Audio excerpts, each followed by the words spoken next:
नमस्कार दोस्तों, हमारे चैनल पर आप सभी का स्वागत है।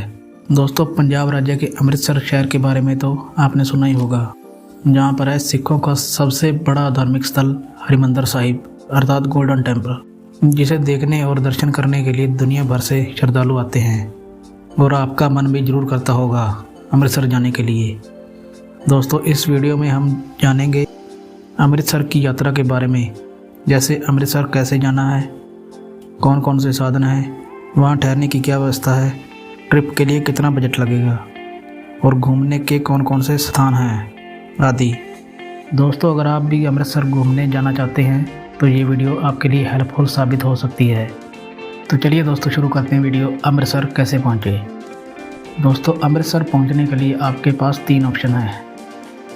अगर आप ट्रेन से अमृतसर आना चाहते हैं तो अलग अलग राज्यों से और शहरों से अमृतसर के लिए ट्रेनें चलती हैं, जिससे आप आसानी से अमृतसर पहुंच जाएंगे।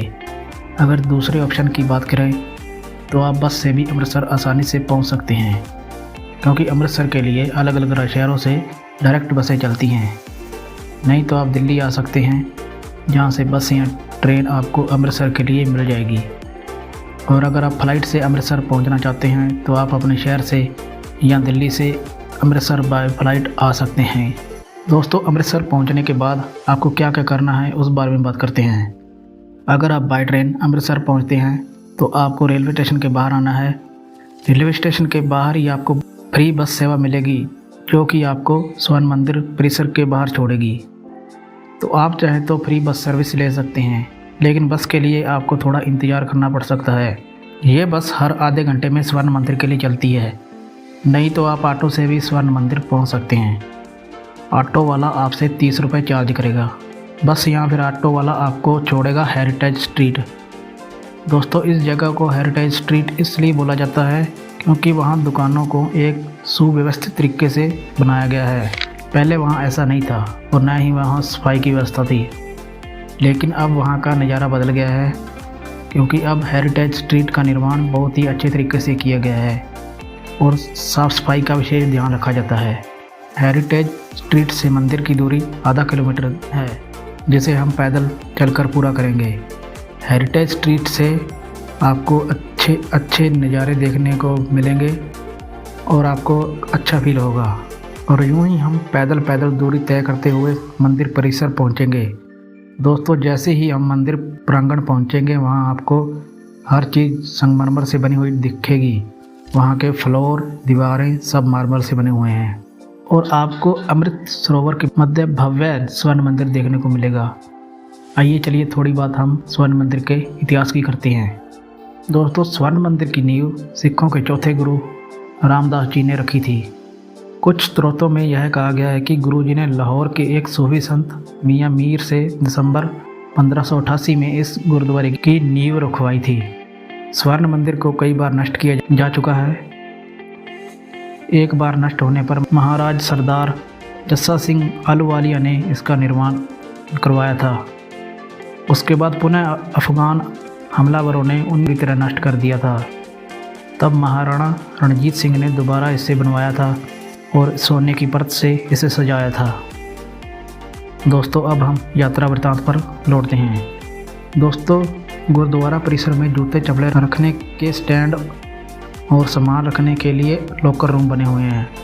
वहां पर जूता चप्पल और सामान रखने की फ्री सर्विस दी जाती है। तो अगर आपके पास सामान है तो आप लगेज रूम में जमा करवा दीजिए, जूता चप्पल स्टैंड में जमा करवा दीजिए।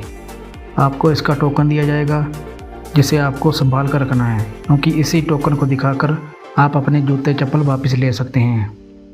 दोस्तों, गुरुद्वारा परिसर में एक विशेष बात का आपको ध्यान रखना है कि आपका सर किसी कपड़े से ढका होना चाहिए।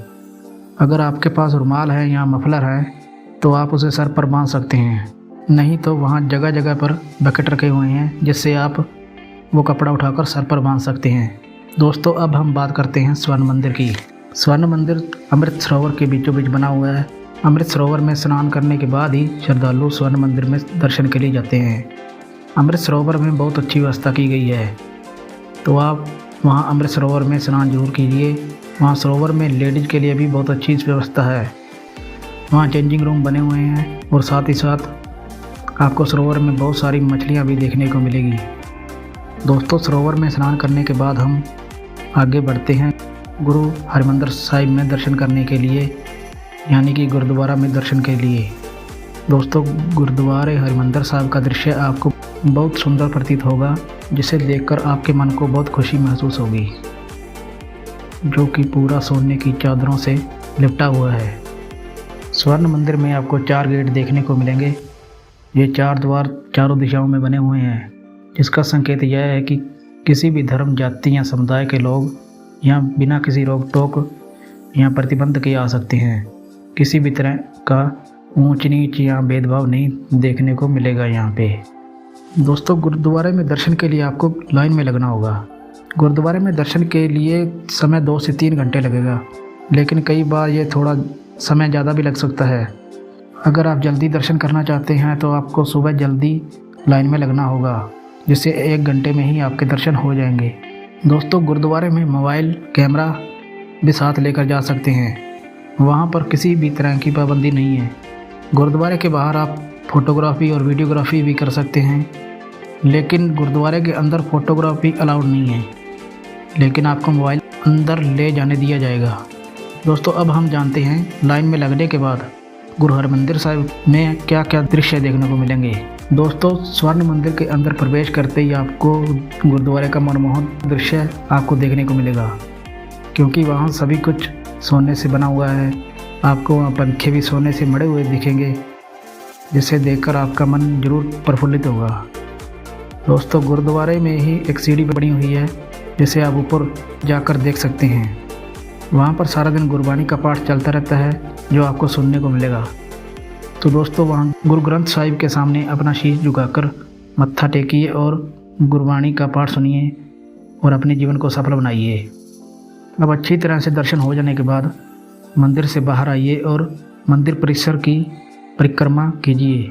दोस्तों, मंदिर परिसर की परिक्रमा करते हुए आपको जगह जगह पीने के पानी की व्यवस्था मिल जाएगी। दोस्तों, परिक्रमा करते समय मंदिर परिसर में आपको एक बेरी का पेड़ देखने को मिलेगा, जिसे दुख भंजनी बेरी बोला जाता है। कहते हैं जब स्वर्ण मंदिर का निर्माण हो रहा था, तब के समय में बाबा बुड्ढा जी इसी बेरी के पेड़ के नीचे बैठकर निर्माण कार्य की निगरानी किया करते थे। तो दोस्तों, यहाँ भी आप दर्शन कीजिए और दर्शन के बाद आप मंदिर परिसर से बाहर आ जाइए। और अब वहाँ खाने पीने की बात करें तो गुरु हरिमंदिर साहिब गुरुद्वारे में विश्व प्रसिद्ध लंगर चलता है, जहाँ पर हर रोज़ लगभग 1 लाख लोग लंगर ग्रहण करते हैं। तो आप भी लंगर हॉल जाकर प्रसाद ग्रहण कर सकते हैं। दोस्तों, लंगर में आपको ब्रेकफास्ट, लंच, डिनर सभी तरह का भोजन मिल जाएगा। वहाँ पर आप जैसे ही लंगर हॉल में जाएंगे, आपको एक थाली और एक चम्मच दे दी जाएगा। और लंगर हॉल में नीचे बैठने के लिए पूरी व्यवस्था है, जहाँ पर चटाइयाँ बिछी हुई हैं और पूरी साफ़ सफाई की व्यवस्था रखी जाती है। तो दोस्तों, वहाँ नीचे बैठकर वाहिगुरु जी का प्रसाद ग्रहण कीजिए। दोस्तों, वहाँ ब्रेकफास्ट में चाय, नाश्ते और टोस्ट की व्यवस्था भी रहती है। तो कुल मिलाकर लंगर में सभी तरह के भोजन की व्यवस्था वहाँ की गई है। दोस्तों, आगे हम बात करते हैं कि अमृतसर में हमें रुकना कहाँ है और हमें वहाँ रूम कैसे मिलेगा। फ्रेंड्स, अमृतसर ट्रस्ट की एक साइट है, जिसे आप स्क्रीन पर देख सकते हैं। दोस्तों, इस साइट पर लॉगिन करके आप रूम बुक करा सकते हैं। रूम के किराए की बात करें तो 500 रुपये में फैमिली रूम मिल जाएगा। यहाँ सभी रूम AC रूम हैं, तो आप यहाँ पर डे 500 रुपये के हिसाब से रूम बुक करा सकते हैं। और अगर दोस्तों यहाँ पर आपको रूम नहीं मिल रहा है, तो आप किसी प्राइवेट होटल में भी रूम बुक करा सकते हैं, जिसका किराया 600 से 1000 रुपये या 2000 रुपये, आप जितना चाहें उतना महंगा होटल भी बुक करा सकते हैं। ये सभी होटल आपको हरिमंदिर साहिब के आसपास ही मिल जाएंगे। तो चलिए दोस्तों, अब हम बात करते हैं यहाँ हमें कहाँ कहाँ घूमना है। दोस्तों, पहले स्थान की बात करें तो वो है दुर्गाना मंदिर। मित्रों, दुर्गाना मंदिर स्वर्ण मंदिर से 4 किलोमीटर दूरी पर है। दुर्गाना मंदिर माँ दुर्गा का मंदिर है, जो कि सरोवर के बीचों बीच बना हुआ है और उसका व्यू भी स्वर्ण मंदिर की तरह ही है। तो आप यहाँ भी दर्शन के लिए जा सकते हैं। ऑटो वाला 30 रुपये में आपको दुर्गाना मंदिर छोड़ देगा, तो आप मंदिर परिसर से दुर्गाना मंदिर जा सकते हैं। दोस्तों, अमृतसर में एक प्रसिद्ध स्थान है जलियांवाला बाग। ये एक ऐतिहासिक स्थान है। जो आपने पढ़ा ही होगा कि वहाँ जनरल डायर की क्रूरता से हमारे भारतीयों को जान गंवानी पड़ी थी। दोस्तों आज भी वहाँ जनरल डायर के आदेश पर गोलियां चलाई थी, उन गोलियों के निशान आज भी वहाँ मौजूद है, तो आप वहाँ पे ज़रूर जाएं। दोस्तों वहाँ जिस कुएं में कूदकर लोगों ने अपनी जान गंवाई थी वो कुआं भी आज वहाँ मौजूद है, जिसे आप देख सकते हैं। जलियांवाला बाग में कोई भी एंट्री फीस नहीं ली जाती है, तो आप जलियांवाला बाग विजिट ज़रूर कीजिए और कुछ समय वहाँ ज़रूर गुजार सकते हैं। चलिए दोस्तों आगे हम नए स्थान घूमने की बात करें तो वो है बाघा बॉर्डर। दोस्तों अगर आपका मन है बाघा बॉर्डर जाने का तो बाघा बॉर्डर जाने का सही समय है 1 से 2 के बीच है, क्योंकि दोस्तों अगर आप 3 बजे के बाद बाघा बॉर्डर पहुंचते हैं तो वहां आपको एंट्री नहीं मिलेगी। अगर एंट्री मिल भी जाती है तो वहां बैठने के लिए सीट नहीं मिलेगी, क्योंकि बाघा बॉर्डर बहुत जल्दी ही भर जाता है। तो इसके लिए आप हरिमंदिर साहिब से लंगर खाकर दोपहर 1-2 बजे बॉर्डर के लिए रवाना हो जाइए। बाघा बॉर्डर की दूरी की बात करें तो अमृतसर से बाघा बॉर्डर की दूरी 30 किलोमीटर है। मंदिर परिसर के पास से ही आपको टैक्सी मिल जाएगी। टैक्सी वाला एक जन का किराया 250 रुपये लेगा, जिसमें आने व जाने का किराया रहता है। तो जो भी टैक्सी वाला आपको बाघा बॉर्डर छोड़ेगा वही टैक्सी वाला ही आपको शाम को परेड देखने के बाद वही टैक्सी वाला आपको मंदिर परिसर छोड़ेगा, यानी कि अमृतसर में आपको ड्रॉप कर देगा। दोस्तों बाघा बॉर्डर में भारत और पाकिस्तान सैनिकों की परेड होती है, जिसमें आपको काफ़ी आनंद आएगा। यहाँ पर बहुत सारे शो भी होते हैं जिसका नज़ारा देखने लायक होता है। बाघा बॉर्डर में कोई भी एंट्री फीस नहीं ली जाती है, एंट्री फीस बिल्कुल निःशुल्क है। अगर आप अपने प्राइवेट व्हीकल से अमृतसर आए हैं तो बाघा बॉर्डर अपनी गाड़ी से भी आ सकते हैं। वहाँ पे बहुत बड़ी पार्किंग बनी हुई है जिसमें आप अपनी गाड़ी खड़ी कर सकते हैं। तो दोस्तों हम अमृतसर यात्रा पर लगने वाले कुल खर्चे की बात करें तो अगर आप अमृतसर 2 दिन के लिए रुकते हैं तो आपका खर्च 2000 से 2500 रुपये आएगा और 3 दिन का खर्च 3000 रुपये आएगा। तो फ्रेंड्स मिलते हैं किसी नई यात्रा के साथ, तब तक के लिए bye bye and take care.